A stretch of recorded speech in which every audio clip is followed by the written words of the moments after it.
What's up, everybody? It's Two Skinny Dudes. That's Jason Aponte. I'm Jarrett Bailey. We are Two Skinny Dudes. Week 6 on the horizon. We have Thursday Night Football already. We can touch a little bit on that. Jay, I watched Halloween Kills last night, and mother of God. Keep it to yourself because I'm watching it tonight. Last night I purposely didn't watch it. I was able to finagle someone else's Peacock subscription, so that's another win. Maybe it'll change the way that I'm actually looking at how the movie is, because when it's free, it's always better than paying for it. So yeah, I'm excited to watch it. I've heard good things, and I really liked the one before this. And I was really shocked to find out that Kenny Powers was actually someone that was behind writing it. And he seems to have a good grasp on the mythology and everything too. So I thought it was cool because it wasn't so much of a reboot as it was, a little bit of fan service, but it almost kind of continued the 1978 story, which I thought was cool. And they know enough about it to keep it going. But one thing that I heard that's a little bit different, because the first Halloween in 1978 had no blood, is that this one is a far cry from that. In terms of gore, and I'm interested to see, because even I thought the last one too, I was like, man, there's so much blood in this movie. It's like it's really bad, but yeah, I'm excited.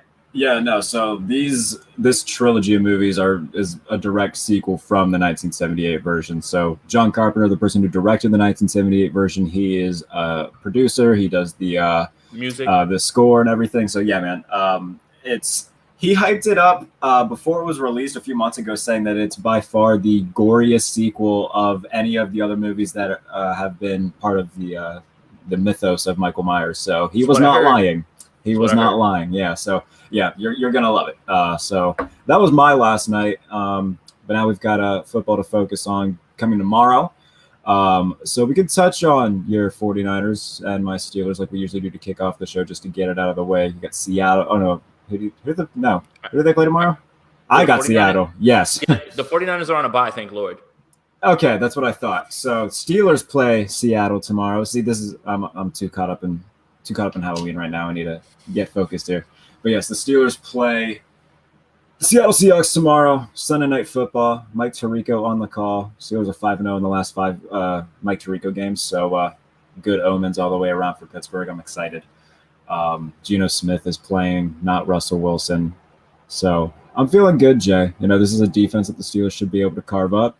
If they were able to run for over 100 yards against a Denver defense that was 4th best in the NFL against the run, Najee Harris should be able to keep eating against the Seahawks. Ben should be able to feel comfortable against that really bad defense. And the Steelers defense should be able to handle Geno Smith. So this feels like a game that they should win. They're traditionally really good in prime time as well. So all the cards seem to be playing toward Pittsburgh right now. And as a Steeler fan, that gets me excited, hopefully to get to 3-3 going into the bye.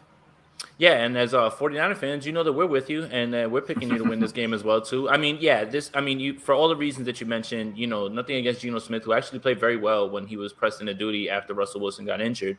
Actually almost won that game against the Rams.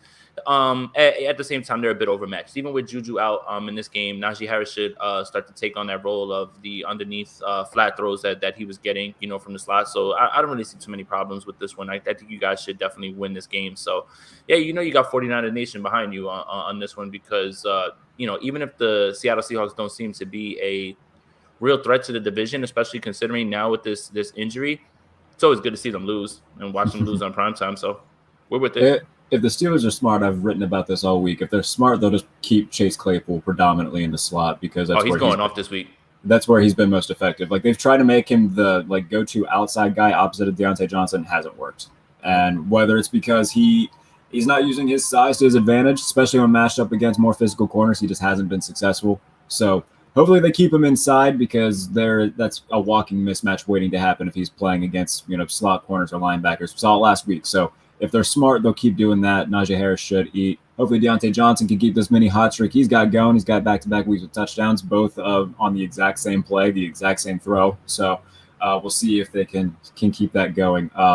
Noteworthy game of the week, though, the one that everybody's begging to get flexed to primetime, Chargers-Ravens.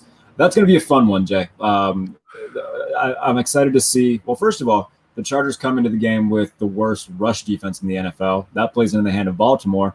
Baltimore, on the other hand, though, their secondary has been a little bit depleted all year. That plays right into the hands of the Chargers. Seems like, for every yin, there's a yang on the other side of the ball. I'm excited to see. Baltimore's 2.5-point favorites right now at home.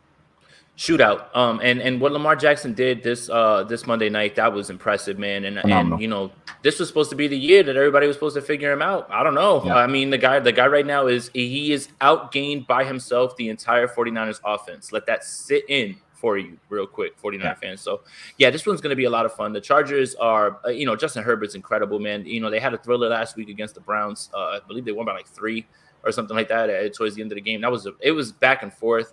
It's just going to be a fun game. I mean, you know what's funny? And we haven't even touched really on the Thursday night game because it did turn into that a little bit later on. But has there been any bad primetime games yet? I mean, I was thinking the same thing. I mean, we can maybe make the argument for Buffalo, Kansas City, but even then, that's a clash of two, the AFC's best. I wouldn't even say that either. That was very entertaining. And I mean, we might have a chance at our first real big blowout primetime game with the Steelers in Seattle. That could be that game. But I mean, I'm crossing my fingers on that. Yeah, for the most part, though, these primetime games, whether they're Thursday, Monday, Sunday, they've all been great, honestly. And the NFL couldn't be happier right now with the product that they're putting out there on primetime. Even it doesn't matter what the teams are, right? Like you look on Thursday, Eagles Bucks, you're like, man, this one's gonna get ugly quick. Started out that way, but then the Eagles hang around. They go for 2 there to really like put the pressure on, and then Brady and them end it. Obviously, the score wasn't as. I don't think that indicates how far apart the game actually was, but it still was exciting towards the end because of the points and the circumstances. Yeah, no, I agree. What petition do we have to sign to get Gus Johnson as the Monday Night Football play-by-play guy? I just want Gus Johnson to narrate my life. Yeah, like me too. In the morning when I get up and everything and I go, use the bathroom first, brush my teeth, everything, I need him to be there. And I just need him to, be yelling and be over exertive when it comes to all that stuff. So, yeah, I mean. If I ever get a Gus Johnson impression down, it's over. I will never not do it. That's going to be hard. Hard. But it's worth it. If you get it, then it's yours. No, it's just a lot of excitement in the voice, and that's getting it to that level is not going to be easy. But I'll keep you guys updated if I decide to do that. That reminds me, I thought of a segment that we can start doing on this show. It could just be a brief one. Mm-hmm. So, throughout the course of the NFL season, there's going to be different things that we can talk about. Obviously, we could break it down into categories, whether it be teams, whether it be quarterbacks, players in general. We can call it "They Suck" or "They Rule." Now, basically, this is just an excuse for me to do Beavis and Butthead on the show. Yes. Yeah, absolutely. So I think that's something that we should integrate going forward. I like it. For the hell of it. Yeah? I like it. I'm glad to hear it as I hit my nicotine in the middle of you getting. All right. Let me pull up the schedule, actually, because the rest, I mean, this is when bye weeks start this week, so not everybody's going to be in action. But yeah, so in terms of, there being a lot of noteworthy games, there really isn't too many this week outside of Chargers, Ravens, going down, maybe the other Cleveland, Arizona. One, that's the other biggest one is Cleveland, Arizona. I do think that the Browns win this, Jay. Like, I understand that Nick Chubb isn't there, but Arizona, they're not going to win every game. They're starting to show like a little bit of slowing. Like, it's not as if they played phenomenal last week. So I think that even without Nick Chubb, Kareem Hunt's still a phenomenal running back. They've still got weapons offensively. It's going to come down to me, like, can Baker Mayfield make some throws? Because this is the year where Cleveland's got to decide, okay, we're just going to pick up his 5th-year option? Are we going to extend him? Like, what are we going to do? Like, 2 weeks ago, he had a stinker against Minnesota. They still won, but him going 15-33 isn't, screaming, hey, pay me $35, $40 million a year. They can't really do that right now. So I think that this is big for Baker. Yeah, and honestly, that really goes to speak to 2 things: the roster of the Browns and the coaching that they're able to win basically right now, at least in a large part of this season so far, in spite of Baker. And this is bad because Baker had a great year last year in terms of what he was asked to do, how he looked in that offense. And for him to regress a little and slide like this it's a little bit concerning because you're absolutely right. They do have to make a decision really soon. I am on the other side of this. I think Arizona wins this game actually too. I think that what happened last week was, you're absolutely right. They didn't play up to par, but I think that the 49ers have kind of laid a little bit of a blueprint in terms of how to at least slow down Kyler Murray. Because, you heard D'Amico Ryans talk before the game and say, it's almost like LeBron, it's almost like, Jordan, whatever. They're going to get what they're going to get, right? Like, you can't stop them, but you have to limit it, right? Mm-hmm. So, what they did was, it sounds simple, right? And this is what's been preached. is the 49ers were great on the edge, keeping him in the pocket. But here's the thing, is that Kyler Murray is a little bit different than Russell Wilson. Russell Wilson will climb the pocket and at least try to throw the ball down the field. When it comes to Kyler, if there's no contain, his first move is to go outside. So now when that's all blocked up, now he has to step up and look over those giant men. Becomes a little bit harder. So I think D'Amico Ryans has really kind of shown that this is the way to really do it. This is the way that you limit him. And he still made some insane throws. I mean, they had 17 points. It wasn't based on play calling. It was based on Kyler Murray throwing passes while fading away that only he makes. And you know, the catch to Rondell Moore. You know, they in the first drive, it was the first drive primarily that they were going crazy, where they had the 49ers had no answers. But I think that Cleveland can actually do that as well, too, because they have the personnel to keep him in the pocket. Yeah. There's just something brewing in Arizona. I think that's a little bit different. It almost kind of – it's always that one team that you're just like, oh, are they for real? They're 5-0. When does it stop? Well, sometimes you start to believe, and I think Arizona's going to find a way to win this game. I mean, and Baker's got to play better if they have any shot at winning it. I think regardless if Arizona wins or not, they're still among the best teams in the league. Like, I don't think, like, losing here is – if they lose and that makes somebody think, oh, they weren't for real, come on. Oh, no, I wouldn't say that. I would just say that, you know, like, I understand that nobody really had them pegged right now with a chance to get to 6-0. Sure. But 6-0 is very possible, and I think that might be indicative of the team that they actually are. You are what your record says, right? Somewhat. Speaking of teams that aren't what their record are, the Detroit Lions are winless right now. Mm-hmm. They should have arguably 2 wins, if not for, you know, the leg of Jesus Christ from Baltimore. Maybe 3 in week 1. Hey, that's your territory. I ain't getting in there. It's all right, whatever. A win's a win, but that game got way too close. It did. It really did. So they're playing inspired football. They're playing competitive football. They got 53 guys that are busting their ass every Sunday. I think, and I said this earlier on the betting show, you know, I took Detroit plus 3.5, and I took a money line. I think the Lions get their first win of the year this week against the Cincinnati Bengals. They quietly have a really good pass rush right now, which is surprising. Didn't expect that from the Lions. Jared Goff has looked relatively okay. Offensively, they're not anything flashy right now, but they're getting the job done. They were able to move the ball against Green Bay a few weeks ago. They were able to get some stuff done against Minnesota. They were able to hold Baltimore to what should have been a win, if not for, you know, a few outstanding circumstances that didn't go in their favor. I do think that Detroit, they're not going to go 0-17. I think that this is the week that they get their first win. This isn't a knock on the Bengals by any means. I think the Bengals will be playing meaningful football in December. But right now, I think that this is where, you know, Detroit gets off the schneid a little bit, gets their first win. They've just come too close to keep, you know, falling short. So I think that this is the week they finally get it done. And allow me to use this as my time to apologize to Dan Campbell. Absolutely. I mean, that press conference after the game, you know, some would look at that and say, man, he's out of control. But for me, that feels like a guy who is hurting for his team. His team is playing for him, like you said, the 53. And that's how you build a culture. You may not have the roster, but if you can get guys to play for you and they're in every game, they never give up. I apologize to Dan Campbell wholeheartedly. And I know that it's only 5 games and it doesn't mean what's going to happen the rest of the year. But you're absolutely right. The Lions aren't exactly what their record shows. So you're right about that one. I give you that. But I have to say that I'm really, really surprised at how well they played. They've got buy-in, and they're trending in the right direction in terms of culture, right? And I know that culture doesn't win football games. Obviously, it's a result-based business. But you have to kind of like what he's doing right now and the way that he has to build this up from the bottom. I mean, it's Detroit. Everybody has to build it from the bottom. Nobody gets it when it's really good, especially when you talk about moving on from Matthew Stafford, bringing in Jared Goff, all these other people. You know, you get Penei Sewell, you know, Taylor Decker's been injured. It's really impressive with the effort that they put forth, and a lot of that credit has to go to Dan Campbell, man. So I apologize. You know, I know that we laugh about the kneecaps and the espresso and all that stuff, but maybe that's just the type of guy he is, man. And there's got to be a method to the madness, especially when you look at how these guys have been playing and the effort they've been given. Absolutely. And you mentioned Taylor Decker. I'm going to add that to the list of future Pittsburgh Steelers. Taylor Decker. Fingers crossed on that too. We can keep going down the slate. Green Bay goes to Chicago this week. They're 6-point favorites. Start off as 4.5 points. So Vegas really likes Green Bay this week. I can't necessarily blame them. It's not as if the Bears are setting the world on fire. I get that they're 3-2 as well, but last week was a very defensive matchup against the Raiders. Justin Fields, yes, he threw a touchdown, but the offense looks very stagnant right now. I think that, I mean, obviously they're still trying to figure things out with Fields under center. But this feels like a game that Green Bay should march in and win.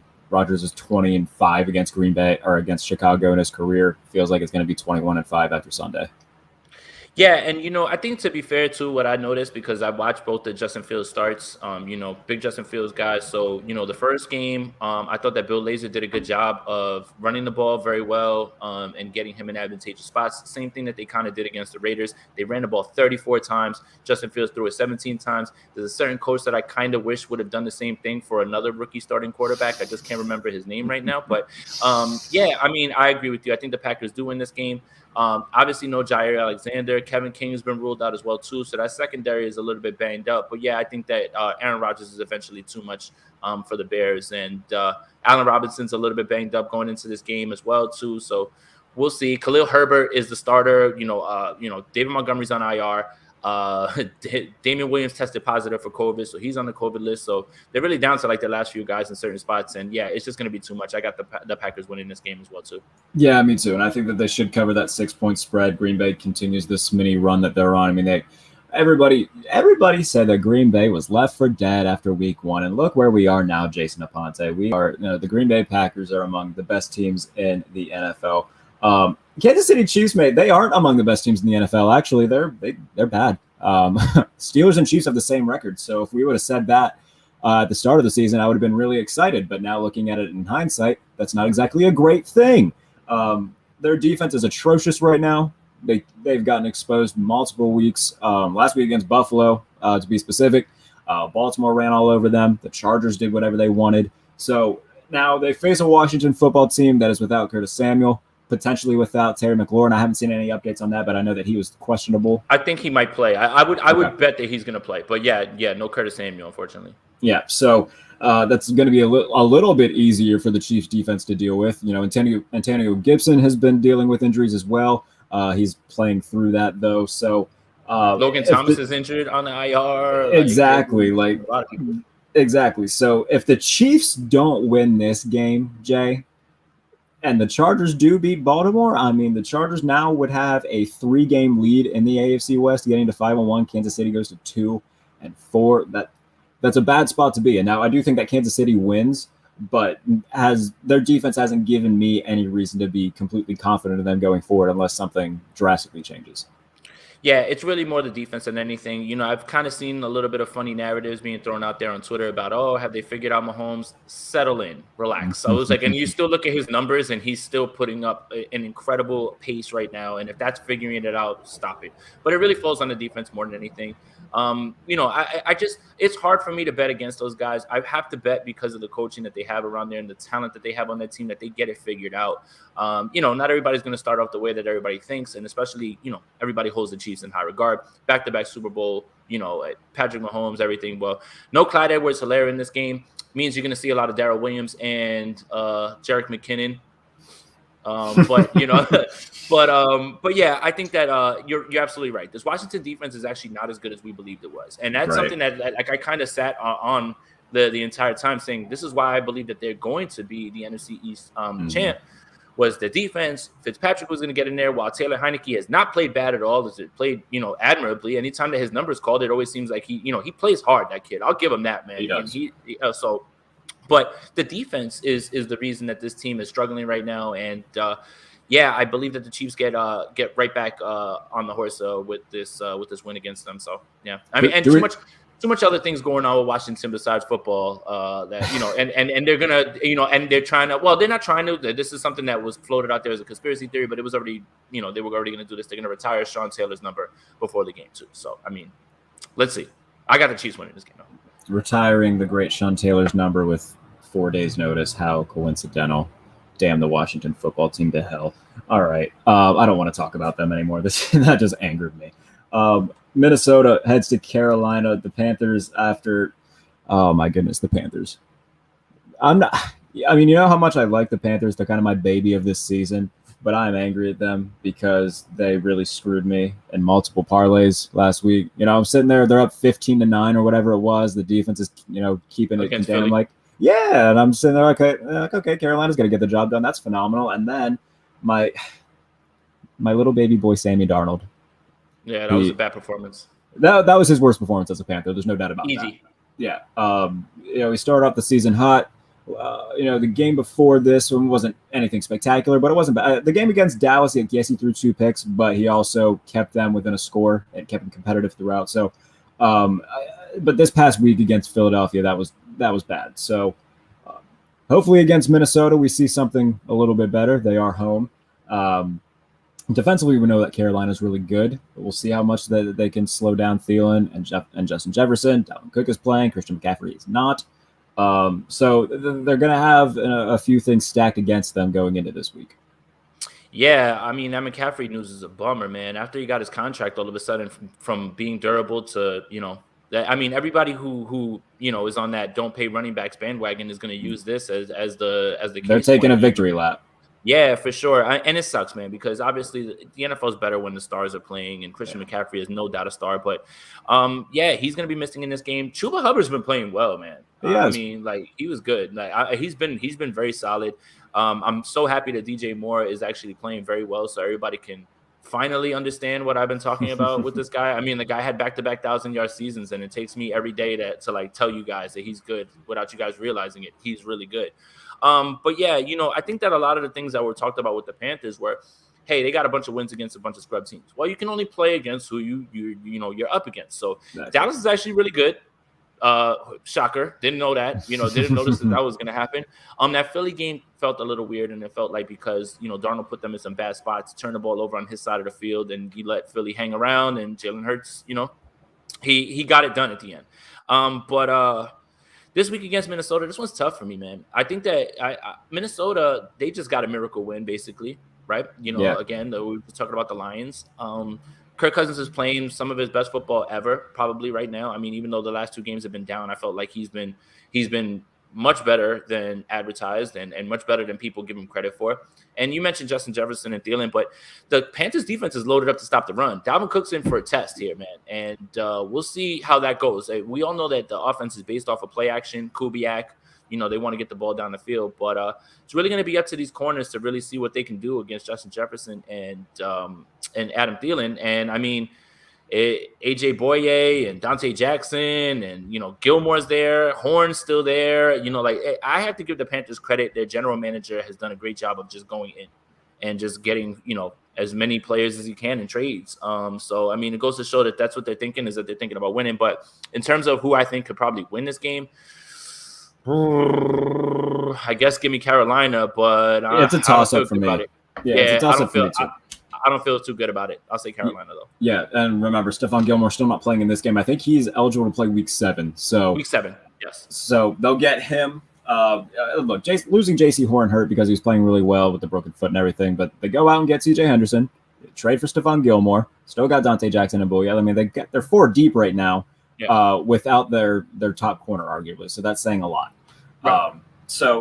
Good for the Panthers in getting aggressive. Matt Rule's doing a great job with this unit.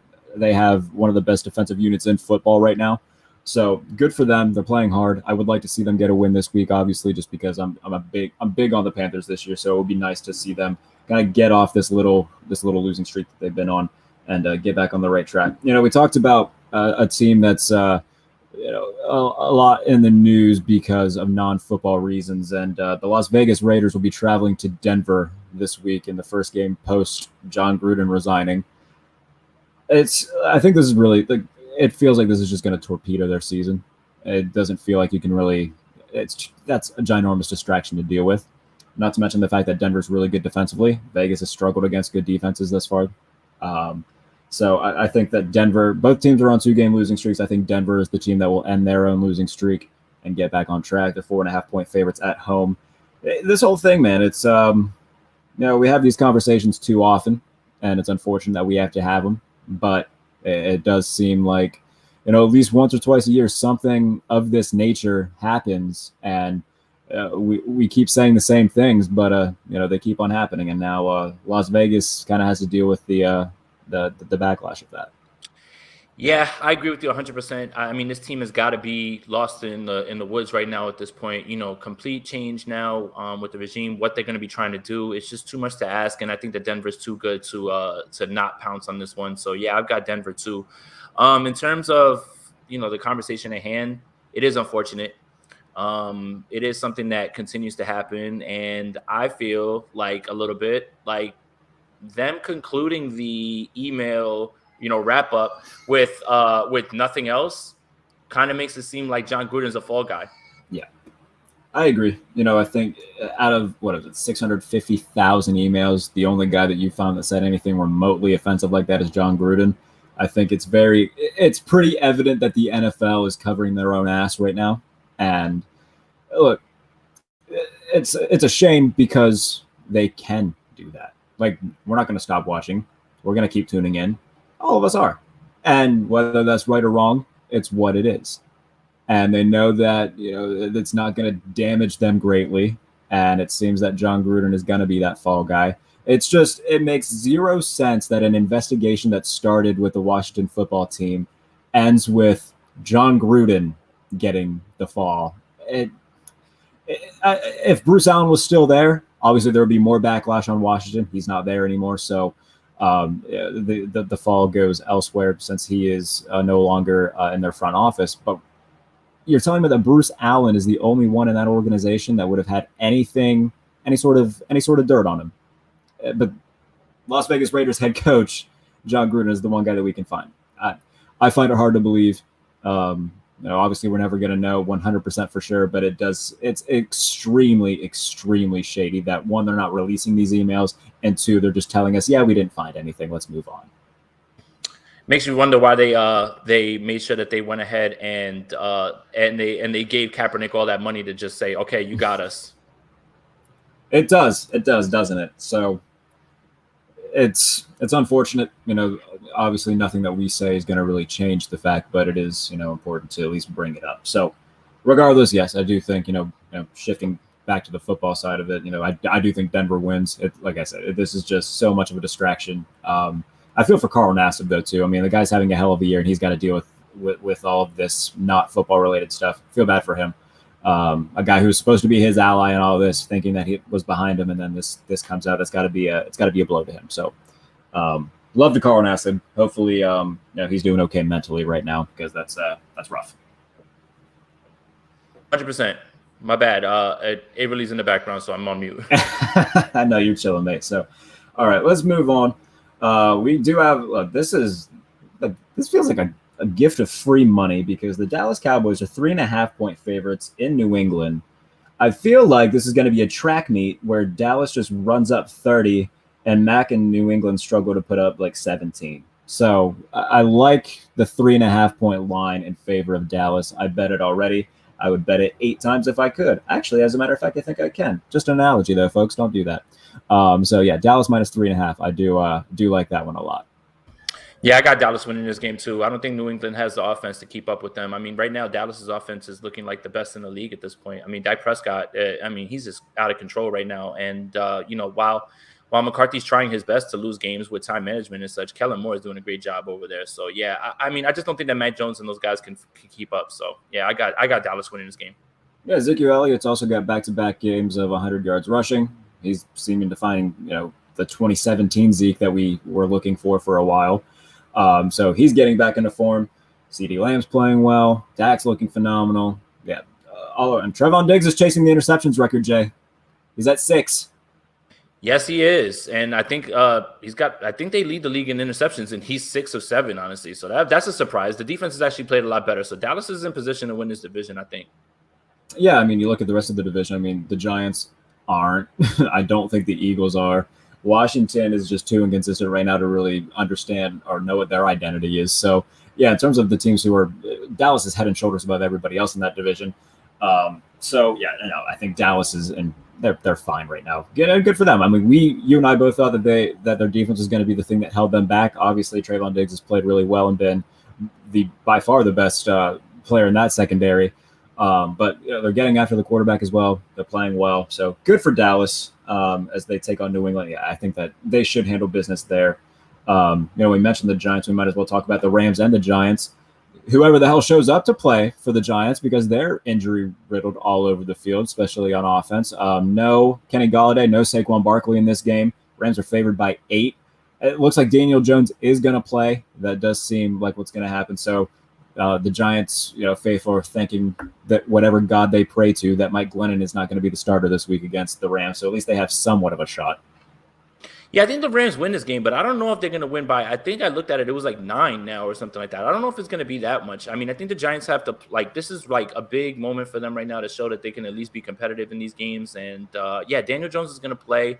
Kadarius Toney had a really good game last week. He did. It really just begs the question of why you used the pick on him when it literally took every single wide receiver and running back to go down before you started to feature him. It doesn't make any sense, but whatever. Hey, he's here now and he's going to have a big shot. Sterling Shepard looks like he's going to play. So is Darius Slayton. And you know what? The Rams are the Rams, man. This offense is going to be tough to stop. Aside from a divisional game with Seattle where everybody's like, oh, well, look at how bad they did. That's a divisional game. You toss that out, right? Like, that's just what happens. But I don't know if the 9 is too much. So I would actually roll the Giants here, at least when it comes to the point spread, because I don't know if the Rams are covering 9. I expect the Giants to come out and be a lot more competitive than people think, especially with all the injuries they have. And we know how good Daniel Jones is, too. Like, he's going to do all he can to keep them in it. It's just going to come down to, okay, how much can the Giants defense limit the Rams offense? I mean, we know how good the Rams offense is. We know they're going to put up points. Matthew Stafford's been fantastic. Cooper Kupp is having the year of his career right now. Robert Woods is really good. So they're clicking on all cylinders on the offensive side of the ball. It's just going to come down to, can New York, at least limit them in terms of points, and can Daniel Jones in the offense, try to keep pace. So it'll be a fun one. I mean, the matchup, what was it? Was it last year where they went to New York and the Jalen Ramsey Golden Tate altercation at the end? It was in LA, but yeah, and that was a close game. That one went right to the wire. But 17-12, I think. Something like that. And they had a chance to win the game at the end, and Jones threw a pick at the end. So, yeah. So that'll be fun to watch. Buffalo, Tennessee is the Monday night game. This is one that, I mean, I'm not touching in terms of betting just because Buffalo's riding high off their biggest win their biggest regular season win, at least in, I don't know, a decade. Beating Kansas City was, the biggest win in the regular season for them in a very long time. I'm wondering if, that high is going to if they're going to come down a little bit, if Derrick Henry's going to have a little bit of a day, keep it close. I think Buffalo will win. They should win against a Tennessee team that doesn't look like they even field a defense right now. Buffalo wins this game. The defense is too good right now. Now, when you're pairing that with what the offense is doing, man, it's Buffalo is the head and shoulders right now favorite in the AFC to go to the bowl, man. And I don't really see a team playing better than them right now. I think they win really easily in this game, actually. Yeah, no, Tennessee. I mean, the biggest concern about them coming into the year, it's lived up to it. Their defense isn't good, mate. The secondary is largely rookies and second-year guys, with the exception of Jack Rabbit. Which, no disrespect to Jack Rabbit, but it's not as if, if Jack Rabbit is your premier corner at his age, it's probably not a great thing. So Buffalo should win. I think they will win. But Buffalo's not going to just run the table here. I mean, they still got a few tough. Their toughest game remaining is Tampa Bay. Outside of that, they still got to play the Jets twice, still got to play Miami, still got to play New England. So it's not as if their schedule is anything brutal. So they could, I mean, there's a realistic chance they go, 14-3-ish and get that number 1 seed. So what I got them locked in for right now, especially after they went into Arrowhead and did what they did. That was the only thing stopping them at this point. Yeah. So that is the Monday night matchup. I'm trying to see if there's a game that we haven't covered yet, Jay. Oh, well, yeah, we would be remiss if we didn't talk about the David versus Goliath matchup that I'm sure everybody will be watching. The Indianapolis Colts hosting the Houston Texans. I'm sure every eye in America will be on that game. Ugh, just give me the Colts and just I don't want to watch it. As great as Lamar Jackson played last week, one thing that got overshadowed was also the fact that Carson Wentz had the best game of his career, arguably, last week. Obviously, they lost, so it's not getting talked about a lot. Carson Wentz played phenomenal against Baltimore. So this is where Indy's schedule starts getting easier. Like, they've got, I think, Houston, they got the Jets, they got the Jaguars here in the next few weeks. So they can start kind of rattling off wins and trying to keep pace with Tennessee, who's only a game in front of them still, or maybe 2 games now, because I think Tennessee has 3 wins. They can try to claw their way back into the AFC South race, which is really a 2-team race between Tennessee and Indianapolis. It's not as if Jacksonville or Houston is going to make this, another anything competitive in the AFC South. Nah, probably not. So Indy should win. They're 10-point favorites. Davis Mills and the Texans, I mean, they held a 22-9 lead against New England, and then it went away because, of course, it did. So that is one thing to pay attention to when coming to this game. So, all right, guys, We appreciate you joining us. Have a good week 6 Sunday and Monday. We'll see you at some point next week to get into week 7. Jay, I love you, my friend. Go watch Halloween Kills tonight. Let me know how you like it. Definitely will, Jarrett. And thank you for everybody tuning in. Like, subscribe. Make sure that you guys are tuned in. We're going to be doing this every week again. So for Jarrett, for Jay, we're out of here.